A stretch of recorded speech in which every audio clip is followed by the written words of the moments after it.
Assalamualaikum warahmatullahi wabarakatuh. Perkenalkan, nama saya Rubuddin Ciptohusodo. Saya adalah CPNS dari pemerintah Kota Madiun dengan unit satuan tugas di RSUD Kota Madiun. Jabatan saya sebagai dokter ahli pertama, dokter spesialis anestesiologi dan terapi intensif. Pada kesempatan berbagai ini saya ingin menyampaikan pendapat saya tentang pembelajaran sinkronus dan asinkronus.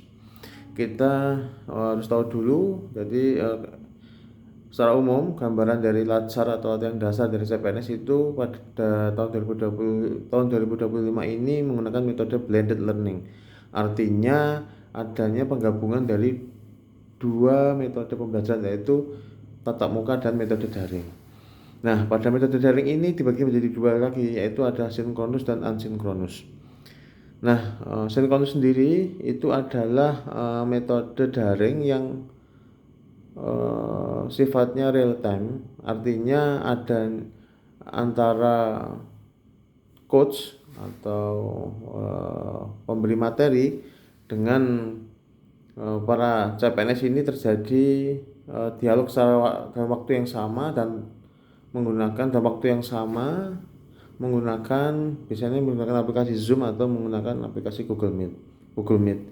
Artinya terjadi di situ interaksi antara coach atau antara pembimbing atau antara pengajar dengan rekan-rekan dari CPNS.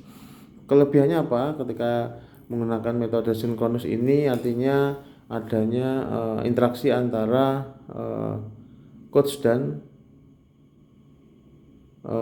para anggota CPNS sehingga terjadi pertukaran ilmu yang sangat banyak. Kemudian yang kedua, dengan metode sinkronus ini kelebihannya adalah akan terjadinya komunikasi yang efektif. Jadi artinya akan ada diskusi antara kelompok ini dengan antar kelompok dan dengan pembimbingnya, sehingga itu akan menimbulkan kekompakan dan kesolidaritasnya. Kekurangannya apa? Kekurangannya memang pada metode ini ada resiko misalnya koneksi terputus atau internet yang kurang memadai, makanya akan mengganggu jalannya metode sinkronus ini. Kemudian ke metode asinkronus. Metode asinkronus ini artinya pembelajaran ini dilakukan secara mandiri, jadi tidak ada interaksi langsung antara pembimbing dan CPNS ini secara dalam waktu yang sama. Artinya waktunya lebih fleksibel, ya, lebih fleksibel. Kelebihannya apa? Kelebihannya memang waktunya lebih fleksibel, kemudian lebih lama, lebih panjang, tidak dibatasi oleh waktu, kemudian materinya bisa diunduh, bisa dipelajari. Artinya ini memacu para ASN untuk meningkatkan kemampuan penyerapan materi secara lebih panjang. Kekurangannya memang tidak ada diskusi secara langsung, kemudian tidak ada interaksi antar kelompok. Tapi artinya kedua metode ini sama-sama saling melengkapi. Jadi sinkronus dan asinkronus ini adalah metode yang ideal sekali. Dengan digabungkannya metode ini menjadikan kita lebih mudah paham.